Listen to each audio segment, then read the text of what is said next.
초등학교 때 일명 철가루 실험이라는 걸 해본 적이 있습니다. 종이 밑에 자석을 두고요. 그 위에 철가루를 뿌린 다음에 철가루가 어떻게 움직이는지를 관찰하는 실험입니다. 당연히 철가루는 종이 밑에 그 자석에 따라서 움직이겠죠. 그런데 종이 밑에 있는 그 자석을 모른다면은 종이 위에서 일사불란하게 움직이는 그 철가루가 마냥 신기할 수 있습니다. 사실은 그 종이 밑에 보이지 않는 그 자석의 자기장의 그 힘 때문이라는 것을 우리는 잘 알고 있죠. 그런데 우리 역시도 살면서 눈에 보이는 것이 전부인 줄 알고 그 눈에 보이는 것의 변화무쌍함에 현혹될 때가 참 많습니다. 대표적으로 계절의 변화가 그렇죠. 그렇게 덥더니 이제는 아침 저녁으로 서늘한 가을이 된 것 같습니다. 전 세계적인 이상 기온 때문에 예전 같지는 않아도 아직은 봄, 여름, 가을, 겨울 이 사계절이 뚜렷이 구별되는 그러한 나라를 우리가 살고 있습니다. 그런데 이 사계절이 있는 이유, 태양이 있고 지구가 있기 때문이죠. 여러분, 태양과 그리고 지구의 자전, 공전에 따라서 시간이 생겼고 그리고 나아가서 계절과 역사가 있게 된 줄로 우리는 알고 있습니다. 여러분, 그렇다면 한번 생각해 보세요. 지난 수천 년 그 인류의 도도한 역사가, 그 엄청난 역사가 사실은 태양과 지구의 그런 움직임 때문에 만들어진 거라면 좀 허무하지 않습니까? 우리가 그토록 목매는 이 시간, 사실은 태양과 지구의 그 움직임 때문에 만들어졌다는 것 생각하면 좀 허무할 수 있어요.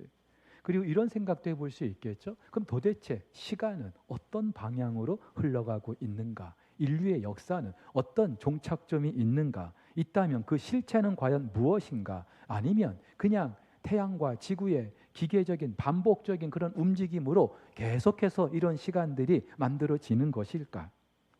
먹고 살기도 바쁜데 뭐 그것까지 생각할 겨를이 없을 수 있습니다. 하지만 저나 여러분이 살아가는 지금 이 삶의 한 지점이 선으로 연결되면은 그것이 역사가 되는 거죠. 그렇다면은 저와 여러분들은 누구라도 역사 속에 살고 있고 역사를 만들어가는 존재들이에요. 절대로 하루하루의 삶을 허투루 생각할 수 없습니다. 그리고 반드시 이 역사의 시작과 마지막이 무엇인지 우리는 생각해야 합니다. 그렇지 않다면 그냥 이 역사가 기계적으로 반복적으로 흘러가는 것뿐이라면은 오늘 저와 여러분들의 삶은 너무나 무의미할 거예요. 근데 여러분, 어떻게 그 역사의 시작과 마지막을 알 수 있겠습니까? 어렸을 때 어머니께서 간혹 시장에서 무명 실타래를 한 묶음씩 사오셨어요. 저를 앉혀놓고 팔을 벌리게 합니다. 그리고 그 팔 사이에 그 실타래를 끼고 어머니께서는 실을 풀기 시작합니다. 근데 간혹 제가 팔이 아프거나 또 졸거나 해서 실이 엉키잖아요. 그러면 어머니는 하던 일을 중단하고 실머리를 잡기 시작하십니다. 여러분, 그렇죠? 끝을 모를 때 해야 되는 것, 실마리를 찾는 거예요. 그렇다면 역사의 실마리는 도대체 어디일까요? 무엇일까요? 창세기 1장 1절 이렇게 말합니다. 태초에 하나님이 천지를 창조하시니라. 태초에 누가요? 하나님이 천지를 창조하셨다라고요. 역사는 하나님의 창조로부터 시작된 줄 믿으시기를 바랍니다. 태양과 지구를 창조하신 그 하나님께서 시간과 역사를 창조하셨고 지금도 주관하고 계시고 그리고 그 마지막까지 하나님께서 함께 하시는 줄 믿으시기를 바랍니다. 우리 생각에는 그저 아무런 목적도 없이 방향도 없이 기계적으로 흘러가는 것 같아도 역사를, 시간을 창조하신 우리 하나님께서 반드시 이 시간의 종착점까지 계획하셨고 반드시 그렇게 이루어 가신다는 사실, 여러분 믿으시기를 주의 이름으로 축복합니다. 이걸 인정하느냐 하지 못하느냐, 저희들이 그리스도인이냐 아니냐, 우리가 하나님이 온 우주 만물의 주인이시냐 아니냐, 그것을 가늠하는 기준이 될 겁니다. 자, 그런데 그 하나님은요 좋으신 분이에요. 그 하나님은요, 신실하신 분이셔요. 그리고 그 하나님은 실수가 없으신 분이셔요. 믿습니까, 여러분? 자, 그렇다면 그 하나님이 시작하신 역사, 그리고 앞으로 이루실 역사, 앞으로 완성하실 그 역사는 우리가 얼마든지 기대할 만하고 희망이 있는 줄 믿으시기를 바랍니다. 지금 우리가 사는 이 세상의 역사가 너무나 어둡고 암울하다 할지라도 이 역사를 시작하신 하나님이 선하신 분이고 좋으신 분이고 신실하신 분이기에 우리는 이 역사에 대해서도 기대할 수 있는 줄 믿으시기를 바랍니다. 지난주에 이어서 역사적으로 어둡고 정말로 아무런 소망이 없었던 그 시대, 에스겔을 통하여 주셨던 그 말씀을 우리가 계속 나누고 있습니다. 이방 나라의 포로로 끌려가서 언제 다시 돌아갈지 한 치 앞을 내다볼 수 없는 그런 상황에 놓여 있었어요. 그런데 하나님께서는 그런 에스겔을 통하여 희망을 주시는 그런 메시지를 선포하게 하십니다. 아무리 이 세상이 강대국 바벨론과 같은 그런 나라들이 쥐락펴락하면서 그들이 세상을 움직이는 것 같아도 보이지 않는 역사를 움직이시는 힘, 바로 하나님의 그 능력이, 하나님의 역사가 있다는 사실, 오늘 하나님은 에스겔을 통하여 말씀하고 싶었던 거죠. 그걸 알게 하시려고 하루는요, 하나님이 에스겔을 데리고 성전 문에 이르게 하십니다. 한 가지 환상을 보게 하시죠. 성전 문지방 밑에서 물이 스며 나오는데 처음에는 발목을 적시는 정도였어요. 무릎을 적시는 정도였어요. 근데 시간이 흐르면서 허리를 적시고 나중에는 건너지 못할 큰 강이 되게 하는 그런 환상을 보게 하십니다. 더 놀라운 것은 이 강이 바다로 흘러가는데 그 바다가 되살아난다는 거예요. 참고로 성경이 말하는 이 바다는 이스라엘의 사해를 일컫습니다. 사해는요, 세계에서 가장 낮은 지역, 해발 마이너스 427m에 있는 바다입니다. 근데 사실은 바다라고 하기는요, 길이가 80km 그리고 폭이 18km에 이르는 호수예요. 사실은 호수입니다. 그런데 갈릴리와는 다르게 북쪽에서 흘러내리는 물을 밑으로 흘러보내지 않고 다 가두고만 있어요. 게다가 강수량 대비 증발량이 엄청나서 염도가 무려 33.5%라고 합니다. 해수의 염도가 4 내지 6%인 거를 우리가 생각해 보면은 이 사해의 염도가 얼마나 강한지, 그래서 이 사해에서는요, 수영 못하는 사람도 둥둥 뜰 수 있어요. 그런데 한마디로 죽은 바다라는 거죠. 생물이 살 수 없는 바다. 그래서 이제 지금은 또 세계적인 관광지도 됐습니다. 근데 여러분, 바다는요, 바다여야 합니다. 물고기가 살고 해초가 살고 무언가 그 속에서 끊임없는 생명의 역사가 일어나야 그것이 바다인 것입니다. 근데 이 바다는 오랫동안 죽어 있었어요. 근데 성소에서 흘러내린 그 물이 이 바다에 이르게 되자 이 바다가 되살아나는 거예요. 물고기가 살게 되었어요. 물고기가 있다 보니까 어부가 있게 되고요. 넓은 곳에 그물을 치게 됩니다. 그뿐 아니라 강 주변에 각종 먹을 실과가 자라게 되는데 시들지 않고 철마다가 아니라 달마다 실과가 맺히게 되는 것을 보게 하셔요. 그 실과는 먹을 만하고 그 잎사귀는 약재료가 되는 것을 보게 하십니다. 여러분, 하나님께서 에스겔에게 보게 하셨던 이 환상, 무엇을 의미하는 걸까요? 한마디로 회복이죠. 그런데 가깝게는 이스라엘의 그 회복을 하나님께서는 이 환상을 통하여 말씀하시는 거예요. 그리고 포로로 끌려가 있는 그 백성들에게 소망을 갖게 하시는 거예요. 하지만 하나님이 보여주신 이 환상은요, 궁극적으로 장차 임할 하나님 나라의 완성을 보여주시는 환상이에요.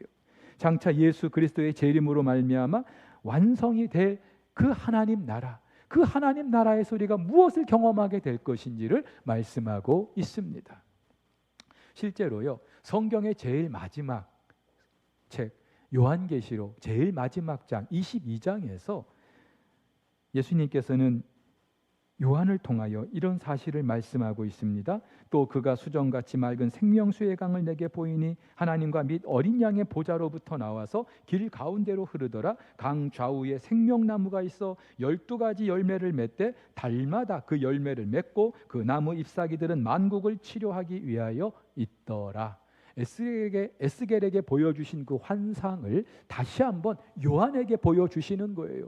여러분 아시다시피 요한은 세상의 마지막에 있게 될 그 일을 환상을 통하여 보여주시는데, 마지막 장에서 하나님께서 이 환상을 보여주시는 의도가 무엇일까요? 에스겔에게 보여주셨던 그 환상, 당신이 이루고자 하시는 그 하나님 나라 반드시 이루실 것을 다시 한번 말씀해 주시는 거예요. 사랑하는 우리 성도 여러분, 이 세상의 역사가 아무리 어둡고 그 끝을 알 수 없고 또 세상 돌아가는 거 보면은 정말로 걱정과 염려를 할 수밖에 없는 그런 상황이라 할지라도, 이 세상의 종착점은 우리 하나님의 손 가운데 있고 주권 가운데 있고, 그리고 그 역사의 종착점은 우리가 기대해도 될 만한, 기대해도 될 정도가 아니라 우리가 희망을 품을 수 있는 그러한 상황인 것을 여러분 믿으시기를 주의 이름으로 축복합니다. 왜냐하면은 이 역사의 그 모든 사실들이 그것을 말해주는 것이 아니라, 이 역사를 움직이시는, 역사를 시작하시고 이끌어 가시는 그 하나님의 신실하심 때문에 우리는 이런 희망을 노래할 수 있는 줄로 믿습니다. 여러분, 그렇다면은 오늘 이 환상에서 성소에서 흘러나온 그 물, 도대체 무엇을 의미할까요?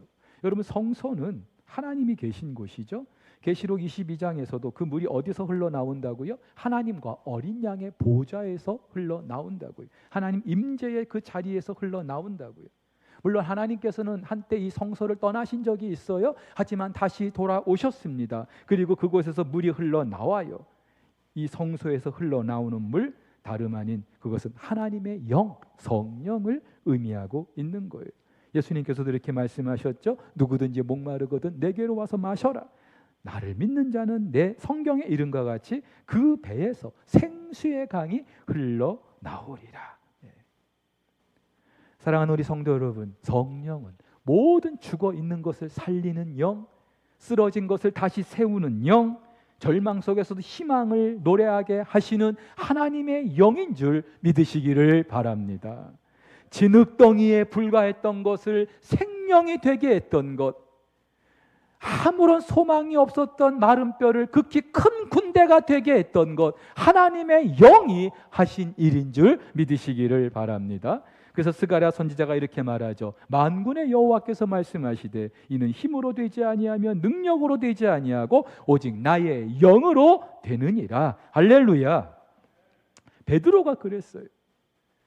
적어도 복음서를 마무리하면서 우리가 아는 그 베드로는요, 예수님의 수제자답지 못한, 그리고 앞으로 도대체 이 베드로를 통해서 하나님이 무슨 일을 하실지 아무런 기대도 할 수 없는 그런 존재였어요. 아시다시피 3번씩이나 스승 예수님을 부인했던 그런 자가 도대체 뭘 할 수 있겠단 말입니까? 그런데요, 사도행전에 들어서서 보여지는 베드로의 모습은 정 반대인 것을 알 수 있어요. 오순절날 세계 각지에서 모인 그 사람들에게 담대하게 주의 복음을 선포합니다. 나면서부터 걷지 못했던 그 사람을 성전 미문에서 걸어 일으켜 세우는 사람이 베드로였어요. 그리고 목숨이 위험한데도 불구하고 사내들인 공회 앞에서 거침없이 예수 그리스도를 선포했던 사람이 베드로였어요. 예전의 베드로가 아니었어요. 도대체 무엇이 베드로를 이렇게 달라지게 한 것입니까? 바로 하나님의 영, 그분의 능력으로 된 일인 줄 믿으시기를 바랍니다. 성령께서 바로 그와 같은 일을 이루시는 거예요.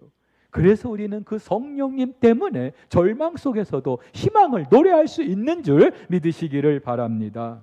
자, 그렇다면은 지난 역사 속에서 하나님께서, 그 하나님의 영, 성령께서 사용해 오셨던 그 주체가 과연 무엇일까요?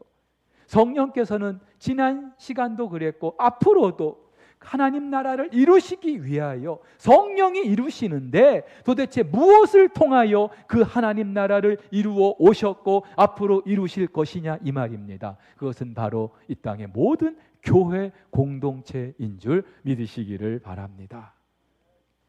아멘을 별로 자신 있게 못하시죠? 이유가 있어요. 저나 여러분이 생각해도 이 땅의 교회 뭐 그렇게 대단하다고, 아니 정말로 세상 사람들에게 손가락질 당하고 욕먹고 그러질 않습니까? 교회가 너무나 무기력하잖아요. 너무나 세속적이잖아요. 도대체 그 하나님의 그 엄청난 일을 감당하기에는요, 이 교회는 너무나 역부족인 것 같아요. 한국 교회만 봐도 갈수록 하향곡선이에요. 도대체 한국 교회 소망이 없다. 예, 대부분 이구동성으로 하는 말이 아닙니까? 근데 여러분, 예, 사람이 세운 공동체라면 얼마든지 그렇게 말할 수 있어요. 사람이 사람의 유익을 위해서, 사람의 목적을 위해서 이 교회 공동체를 만들었다면 얼마든지 그럴 수 있어요. 석포교회 이정상 원로 목사님이 세웠다면 얼마든지 그럴 수 있어요. 하지만 이 땅의 모든 교회는 하나님이 세우신 줄 믿으시기를 바랍니다. 하나님께서 당신의 일을 이루시려고 교회를 세우시고 지금까지 그 역사의 흐름 속에서 이 교회를 사용해 오셨고, 그리고 앞으로 당신이 계획하신 그 영광스러운 하나님 나라를 교회를 통하여 이루실 줄 믿으시기를 바랍니다. 여러분, 에베소서는 일명 교회론을 다루는 성경이에요. 근데 바울은요, 그 교회론을 말하기 이전에 1장에서 하나님의 구원이 어떻게 시작이 되었는지 이야기합니다. 어떻게 해요? 성부 하나님께서, 온 우주 만물을 지으신 그 하나님께서 세상을 창조하기도 전에, 창세 전에 우리의 구원을 계획하셨다고요.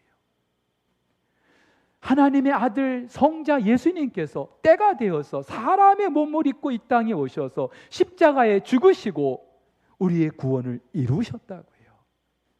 성령 하나님께서 성부 하나님이 계획하신 일, 시작하신 일, 성자 예수님이 이루신 그 구원을 보증하셨다고, 인을 치셨다라고. 여러분, 이것만큼 확실한 것이 어디 있습니까? 그리고 이것만큼 영광스러운 것이 어디 있습니까? 천지를 창조하신 하나님께서, 삼위 하나님께서 창세전부터 계획하셨고 이루어 오셨고 보증하시는 그 일, 이 영광스러운 일, 이것이 바로 저와 여러분들의 구원인 줄 믿으시기를 바랍니다. 여러분, 우리의 구원은요, 그런 거예요. 단지 죽어서 뭐 천국 가는 정도? 그것도 사실 엄청난 일이죠. 근데 그저 지금 이 땅의 삶과는 아무런 상관이 없는, 나와는 아무런 상관이 없는 그게 아니라 하나님께서 우리를 위해서 이루신 이 구원이라는 것은 너무나 엄청난 거예요. 그리고 그 구원의 결과 하나님께서 만드신 공동체가 바로 교회라는 공동체예요. 그래서 베드로 사도는요, 베드로 전서에서 그렇게 말합니다. 이 하나님의 구원을, 이 교회를 하늘의 천사들도 살펴보기를 원하고 있다고. 이 살펴본다는 동사는 허리를 굽혀서 자세히 들여다보는 거예요. 하늘의 천사들도 알고 있어요. 창세전에 하나님이 시작하신 일, 그리고 지난 역사 속에서 이루신 일. 근데 천사들이 보기에도 이것이 너무나 오묘한 거예요. 엄청난 거예요. 그리고 앞으로 하나님이 그 이루실 일이 너무나 기대가 되는 거예요. 전 우주적으로 하늘에 있는 그 천사들이 허리를 굽혀서 자세히 들여다보고 찬양하고 감탄을 할 만한 것, 저와 여러분들의 구원이고, 그리고 그 구원의 결과 만들어진 교회 공동체라는 사실. 여러분, 실제로요, 저와 여러분들의 이 교회 공동체만 해도 그렇지 않습니까? 오늘 비가 오는데 여러분, 왜 오늘 예배당에 오셨어요? 그냥 집에서 빈대떡 부쳐 먹지, 예? 왜 구질구질한데 교회까지 오셨습니까? 세상에 이런 공동체가 어디 있어요? 예수를 믿지 않을 것 같은, 저 사람은 눌러 찔러도 피 한 방울 안 날 것 같은 그 사람들이 어느 순간에 두 손 들고 예수를 주로 고백하는 공동체, 이런 공동체가 어디 있어요? 서로 피 한 방울 나누지도 않았는데 만나면 반갑습니다, 잘 계셨습니까? 이렇게 악수하고 껴안아주는 공동체 어디 있어요? 돈 되는 일도 아니에요. 선거에 입후보하는 것도 아니에요. 다른 성도들이 편하게 예배 드릴 수 있도록 그렇게 차량으로 봉사하시는 분들, 도대체 그분들이 왜요? 집에서 살림하는 것도 귀찮잖아요. 이왕이면 나가서 먹으라고 하지 않습니까? 그런데 지금 우리가 운영하지 못합니다마는 식당에서 그렇게 땀 흘려 가면서 봉사하시는 분들 왜요? 일주일 내내 일에 쫓겨 피곤한데도 몸이 불편한 분들을 그렇게 모시는 분들, 누가 시키지도 않았는데 예배당 청소하고 꽃을 꽂아놓고, 자기 아이들도 아닌데 이른 아침부터 그 아이들을 위해서 기도하고 말씀을 가르치고 안 오면 전화하고. 왜요? 왜요? 여러분, 이게 누가 시켜서 할 일입니까? 이 전 우주적으로 이런 공동체가 어디 있습니까? 그런데 제가 말씀드린 거는 그야말로 빙산의 일각이에요. 매스컴에서는요, 교회가 못하는 것만 꼬집어가지고 그렇게 부정적인 메시지만 선포하고 있습니다만, 사실요, 교회가 이 사회에 끼치는 순기능이 얼마나 많습니까? 오른손이 하는 일 왼손이 모르게 하라고 해서 그렇지, 이 땅의 교회들이 정말로 이 어려운 때에 사회 속에서 정말로 그 교회로서의 그 사명을 감당하느라고 얼마나 애를 쓰고 있어요. 그래서 오죽하면은요, 백범 김구 선생님은요, 경찰서 10개 세우는 것보다 교회 하나 세우는 것이 훨씬 더 낫다고 말하지 않습니까? 교회는 그런 공동체예요. 여러분들이 인정을 하든 하지 않든 교회는 그런 공동체예요.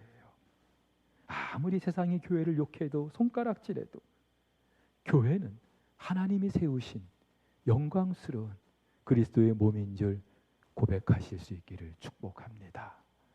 그렇다면 저와 여러분들은요, 이 교회를 향한 그런 거룩한 자부심이 있어야 돼요. 물론 눈에 보이는 교회는 그렇지 않아서 속상하고 안타깝고 그것 때문에 마음이 아프고, 하지만 본질적으로 그거는 눈에 보이는 것뿐이고 보이지 않는 이 교회의 속성, 교회의 교회됨을 우리가 생각한다면 저와 여러분들은 정말로 세상 속에서 거룩한 자부심을 가져도 되는 줄 믿으시기를 바랍니다. 여러분, 심지어 세상 속에서 이 교회의 그 사명을 제대로 감당하지 못해서 이제는 교회 시대가 끝났다, 그렇게 말할 수밖에 없었던 때도 있었어요. 하지만 그 순간에도 하나님께서는요, 다시 교회를 세워주셔서 일으켜 주셔서 하나님 당신의 역사를 이루어 오신 줄 믿으시기를 바랍니다. 그래서 우리는 이렇게 찬양할 수 있는 거예요. 세상 나라들은 멸망당하나 예수 교회 영영 왕성하리라. 마귀 권세 감히 해치 못함은 주가 모든 교회에 지키심이라. 할렐루야. 교회는 그런 공동체입니다. 여러분, 그렇다면은 적어도 이 교회에 몸담고 있는 저와 여러분들은 세상 사람들의 그 시각이 아니라 우리 하나님의 시각으로 교회를 바라볼 수 있어야 하는 줄 믿습니다. 그리고 이 교회를 통하여 하나님이 이루실 일을 기대할 수 있기를 축복합니다. 여러분, 우리 석포교회만 해도 얼마나 문제가 많아요. 얼마나 문제가 많아요. 제가 알고 여러분이 알고 있잖아요. 근데 우리 교회뿐입니까? 세상의 모든 교회는 문제투성이에요. 하지만 그래도 우리 하나님께서 이 교회를 통하여, 우리 석포교회를 통하여 지나간 50여 년 이루신 일 한번 생각해 보셨습니까? 너무나 가난하고 척박한 이 땅골, 이 지역에 하나님이 교회를 세우셔서 지나간 50여 년 이 공동체를 통하여 구원받게 하신 사람들이 얼마나 많은지 여러분 한번 헤아려 보셨습니까? 세상에 어떤 공동체가 이 놀라운 일을 이룰 수 있단 말입니까?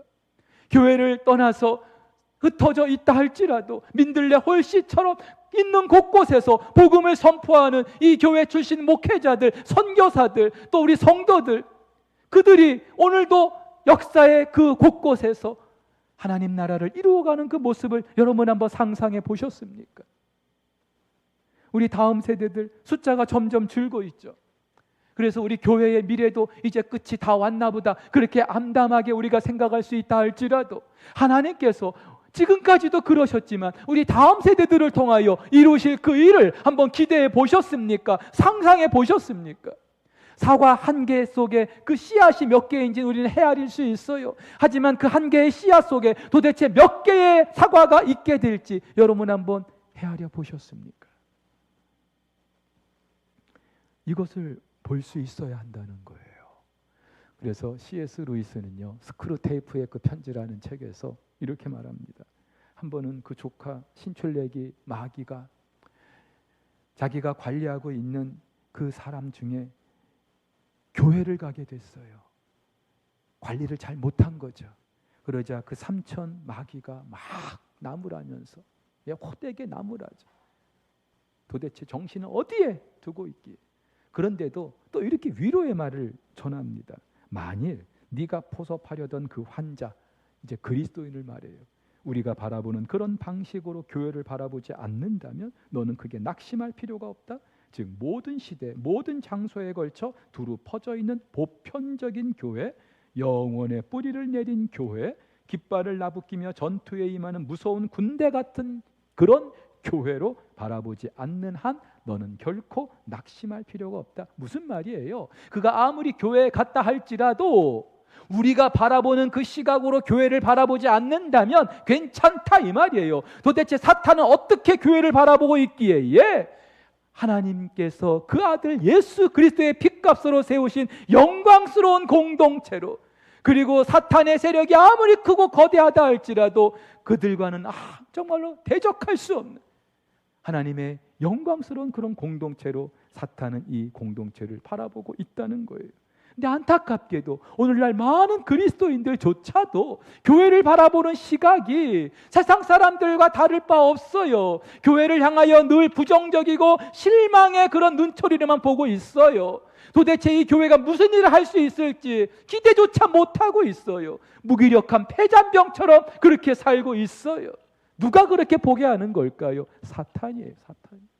사랑하는 우리 석포교회 성도 여러분, 눈에 보이는 교회의 모습이 그럴 수 있어요. 하지만 말씀드렸어요. 교회는 하나님이 세우신 영광스러운 하나님의 공동체예요. 그리고 이 공동체를 통하여 하나님께서 당신의 일을 이루실 거예요. 그렇다면 우리는 사탄이 우리에게 심어주는 그런 시각이 아니라 하나님께서 이 교회를 바라보시는 그 시각으로 전 우주에서 가장 귀하게 여기시는 그런 공동체, 그런 하나님의 시각으로 이 교회를 바라볼 수 있기를 주의 이름으로 축복합니다.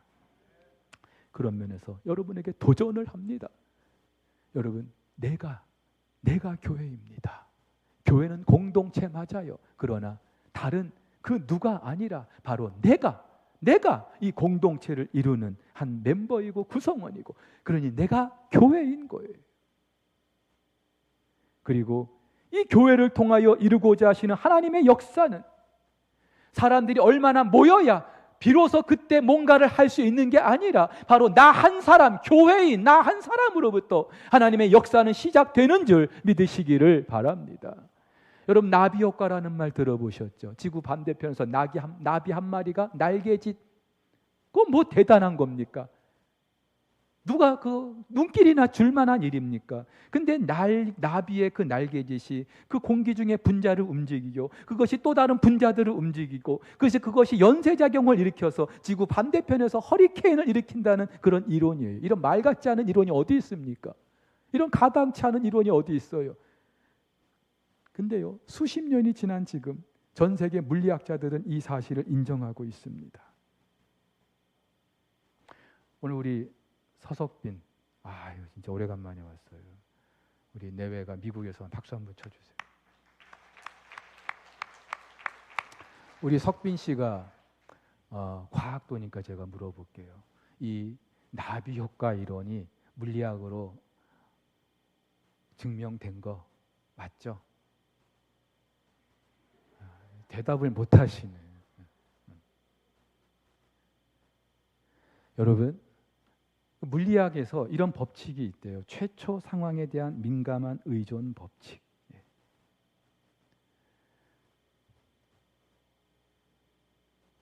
근데요, 오늘 성경이 우리에게 증명하고 있잖아요. 성전 문지방에서 시작된 그 물이 처음에는요, 별 볼 일 없었어요. 발목을 적시는 정도고 무릎을 적시는 정도. 근데 나중에는 건너지 못할 큰 강이 되게 하시는 하나님께서 하시는 일이 이와 같은 줄 믿으시기를 바랍니다.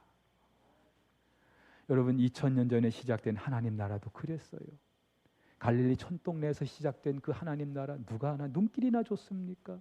마치 겨자씨 같았어요. 근데 그 겨자씨가 자라고 자라서 큰 나무가 되었고 공중에 새들이 깃들이게 되는 지난 2000년 역사 속에서 하나님이 이루신 그 하나님 나라를 여러분 한번 보세요. 보세요.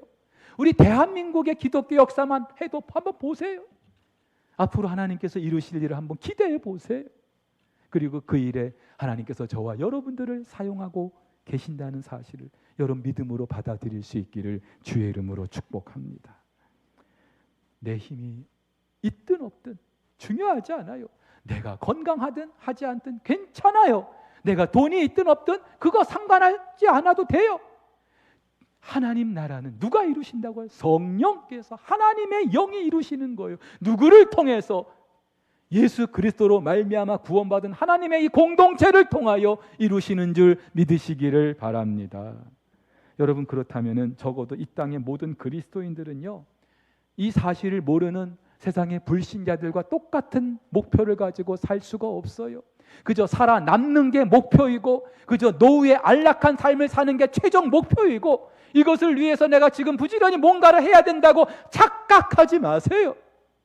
적어도 우리 그리스도인들은요, 하나님이 내게 주신 이 삶의 모든 순간들, 내게 주신 모든 삶의 여건들, 하나님이 계획하신 그 일, 하나님이 이루고자 하시는 그 일을 위하여서 아낌없이 남김없이 그렇게 쓰임 받다가 하나님의 부르심을 받아야 되는 그런 사람들인 줄 믿으시기를 바랍니다. 만약에 이런 자신이 없으면은요, 그리스도인이라는 그 딱지 내려놓으셔야 돼요.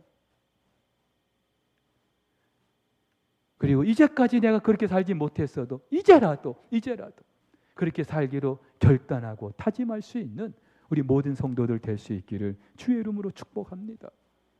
이제 내일부터 우리가 한 주간 아멘 주 예수여 오시옵소서 이런 주제와 함께 가을 특별 새벽 기도회를 진행합니다. 여러분 이런 고백을 누가 할 수 있어요? 아멘 주 예수여 오시옵소서. 여러분 중에 누가 할 수 있겠어요? 예수님의 재림을 사모하지 않는 사람들이, 하나님 나라를 사모하지 못하는 사람들이 이 고백을 감히 할 수 있겠습니까? 이번 한 주간 우리가 주여 저 역시 이런 고백을 하는 사람으로 살 수 있게 해달라고 함께 기도하면서 코로나로 인해서 지쳐있고 무기력해진 우리들이 다시 일어설 수 있는 그런 계기가 될 수 있기를 예수님의 이름으로 축복합니다.